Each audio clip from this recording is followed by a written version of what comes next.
everyone, me again. Welcome back to xameliax. Today we're going to be talking about menstrual cups. Since I started sharing my period journey on my Instagram and also on here, I have had so many questions about this little silicone cup that I thought I'd put together a big FAQ with all of your questions that you have thrown my way. I'm not a period expert. I don't know what training you have to go through to get that title, but I have tried out a load of different eco-friendly period products and talked about them online because I think it's really important to normalize these conversations. No questions too silly. No question is too obvious. I am here for the period chat. If you're new, by the way, hello to you too. My name's Amelia and we film all kinds of videos on this channel. Everything from beauty to hair to fashion to travel, and we throw some lifestyle vlogs in there as well. So if you like my face, if you find this video useful, click the subscribe button and stick around for a while. First things first, what is a menstrual cup? Well, a menstrual cup looks like this. It's a little silicone cup that you put inside your vagina and it collects all of your menstrual blood inside here. You take it out, you tip it out, you wash it and you pop it back in. It saves billions of products going into landfill every single year because it's a reusable option that will last you about 10 years. And unlike tampons, it doesn't actually absorb anything. So when you pop it up there, it just collects the blood. It doesn't absorb any of your good vaginal juices as well as your menstrual blood. So it doesn't leave you feeling dry or irritated, which is something that I particularly really like. Vaginal juices. They come in all different shapes, sizes and colours as well, so there are so many options out there for you to try and get one that works for you. But let's take a look at some of the questions you guys have got about the world of menstrual cups, because they can seem really scary if you haven't used one before, but I'm here to tell you that they're not. They just make my period a breeze. So let's delve into the questions. So the first question, how to know what size to get. Very good question, because it's a minefield out there. There are so many different shapes and sizes and brands.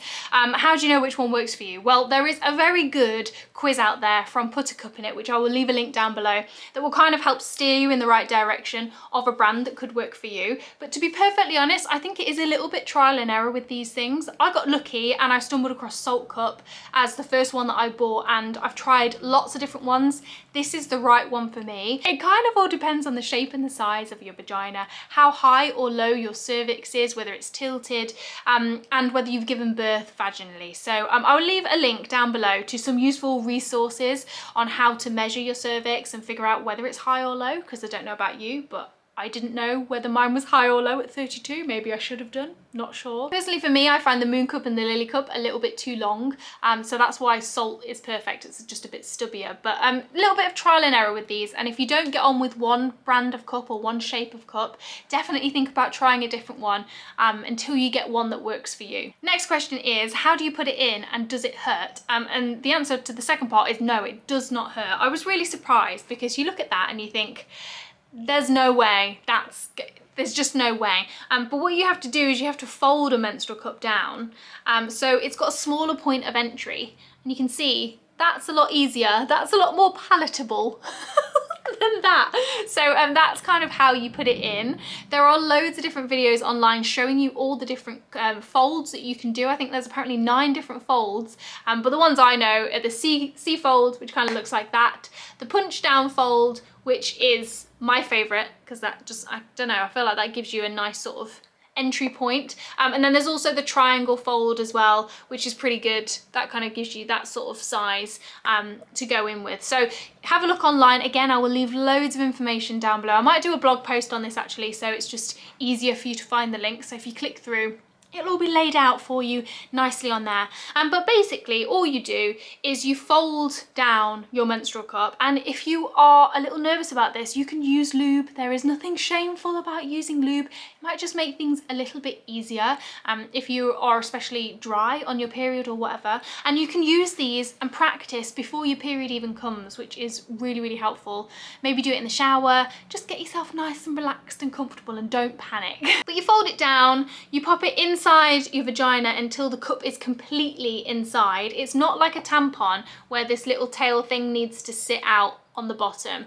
Everything goes inside, right? So you pop it all in there, and then you let go and it pops open inside your vagina, and you should be able to just gently tug down on the little tail, and you'll feel resistance, and that's how you know that it's created a vacuum, because that's how these work. They create a vacuum so no blood can go around it, past it, and as long as it's inserted properly, it ain't going anywhere, sweetheart. Some people say they can feel it pop open inside of them. Personally, I can. It's quite an interesting feeling. Other people just can't even feel that. Depending on how soft your cup is as well, it may pop, it might not pop. So that's something to think about. Just like give it a little tug on the bottom, see if there's resistance. If there is, you're great. You can also use your finger and sort of feel around to see if there's any sort of puckering, which might suggest that it hasn't completely popped open. But it's actually really easy to get in. Is it uncomfortable? No, not at all. It shouldn't be. And for me, it really isn't. I honestly cannot even feel when I've got this in. In fact, so much so, I was doing a little FAQ on my Instagram stories and I thought, oh, I'll just pop and get my cup and then I can show this particular fold. Forgot it was inside my vagina. So there you go, that's how comfortable mine is. But as long as it's inserted properly, it's really, really comfortable. And because you're only changing it like twice a day, genuinely do forget it's in there. Next question, how do you get it out? And I'll be completely honest with you, getting it out is a little bit harder than getting it in. Certainly for me, anyway, that's how I found. So what you want to do, it's inside your vagina, as you can see. You need to pull down on this little tail, give it a little bit of a wiggle so it comes down low enough for you to be able to pinch the bottom and grab the bottom, okay? Now, different cups have different stems on them. For example, the Lily cup has this little ring pull on it, I guess, so that is actually quite easy. So you pull it down enough so you can grab the bottom, then you squeeze the bottom, and notice how when you squeeze, it goes from being round to a little bit oval shaped. This will break the vacuum and enable you to wiggle it out. And as long as you don't fling it out of your vagina and start throwing it around the bathroom, you'll find that the cup comes out, the menstrual cup is inside there, you can keep it upright, pour it down the toilet, wash it, pop it back in. It's a breeze once you get the hang of it. So that's why I would suggest having a little practice in the shower before you come on your period, before game time, so you're ready and well versed in the technique. It won't get stuck. You won't lose it. It will come out. I did have a panic the first time I tried to get mine out because I thought, oh God, this is it. It just lives there now. It just takes a little bit of practice in order to find the technique that works for you to get it out. Just relax, breathe, relax your vagina muscles, and you can bear down a little bit. So like sort of the pushing that you do when you go for a poo. You can tell I haven't had children because if I had, I would say, you know, like you're pushing a baby out, but no, like you're having a poo. Mouth open apparently is a little bit better for you. So mouth open, just sort of gently pull down and you'll feel it sort of slip down a little bit, enough so you can grab it. You'll get there, it just takes a bit of practice, just like using tampons for the first time. Next question, how do you empty it and is it messy? Well, no, it shouldn't be messy. It is actually a lot easier than you think it's going to be. But when you take it out, again, as long as you're not firing it out of your vagina and throwing it all over the bathroom walls, you'll be absolutely fine. You pull it out gently, it sits in there, you literally just pour it down the toilet. Give this a rinse out in the sink if you have access to one. If you don't have access to one, there are other things which I'll cover in a minute. And then once it's clean, you just pop it back in. So it's really not messy at all. Yes, you're probably gonna get some of your menstrual blood on your fingers. It's not the end of the world. It's completely natural. You just wipe it off, wash your hands and move on. It's fine. So you do just kind of have to get used to touching your own vagina, which is completely fine. There's no shame in that. Enjoy. It will gently pull out and keep it upright, pull the blood away, easy peasy. Which I guess brings us on to the next question, which is how do you change it in public toilets? Now, a menstrual cup can stay in for up to 12 hours, okay? So the chances are you probably won't even have to change it in public.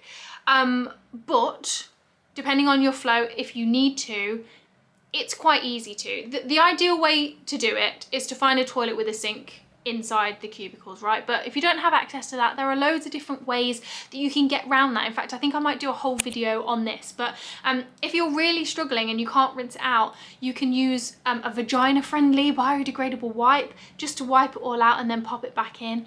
You could even just use toilet roll to wipe it round and then pop it back in. If you've got a water bottle on you, you can hold it over the toilet and rinse it out. There are so many different ways, but the fact is, depending on your flow, you probably won't even have to change this in public. Another question that a lot of people ask is, how do you know when it's full? And to be honest, you can kind of feel it, you get into a rhythm, but just like with tampons, when you first started using tampons and pads, any menstrual product really, it's just a little bit of trial and error to figure out your flow. So for me, I know that after about 8 hours, I'm sort of halfway full in here. So I know that I can go all night and it's absolutely fine. You might have to wear a reusable sanitary pad or a pair of period pants as backup while you're just sort of learning your flow to see how often you have to change it or how much you're bleeding on certain days of your cycle. But just like anything, it's a bit of trial and error. However, using a pair of period pants can be a great way to have a backup for this that's also eco-friendly. I've got a whole video comparing 4 major brands of period pants, so if you're interested in that, check that out. But what I do is I just wear a light pair of period pants to catch any leaks if I haven't got it in properly or if I spill over or whatever. It's just trial and error. You give yourself a month or two, you'll get into the rhythm of your cycle and you'll know exactly how much you're bleeding and when you need to change it. Can you pee with it in? Yes, you can. The pee hole is different to the vagina hole and you shouldn't be straining that much when you go for a wee. So yeah, pee in it, not a problem. It's just like a tampon really. Can you swim in it? Yes, you can swim in it. Absolutely no problem at all. Can you poop with it in? I haven't tried. I assume you can, but also just be careful because if you're bearing down, you might poop it out. And last but not least, how do you clean it? It's actually really easy to clean it. You sterilize it by boiling it in a pot of boiling water. There are different gadgets that you can buy, like steamers and little pots that go in the microwave. I've got one of those. It's brilliant. Just pop it in, put some water in, pop it in the microwave for like 3 minutes and it's done. They're actually really easy to sterilize, but again, I think I'm going to do a whole video on that with loads of different ways that you can do it and some tips and tricks as well to make your life just a little bit easier. But that is the end of my FAQ. So if this has been helpful, please do give it a giant thumbs up. And of course, if you've got any other questions, leave me a comment down below. There is no question that's too silly or too embarrassing. We're not embarrassed about saying vagina here. It's absolutely fine. But if you do want to drop me a DM on Instagram, please feel free. Because I just think it's important to keep talking about these things and I'm going to be. So yeah, if you're interested in seeing more about menstrual cups, period pants, my journey coming off the pill, loads of different real body chats, I guess, then make sure you click subscribe and come and follow me on Instagram. Because yeah, I'm always talking about fannies. I think I'm done for the day. I hate the word fanny. In the UK, it means something completely different to what it means in America. And yeah, it's not my word of choice. Don't know where that came from. Thanks for that, brain. I'm going. Like, comment, subscribe, and I'll see you next time. Bye.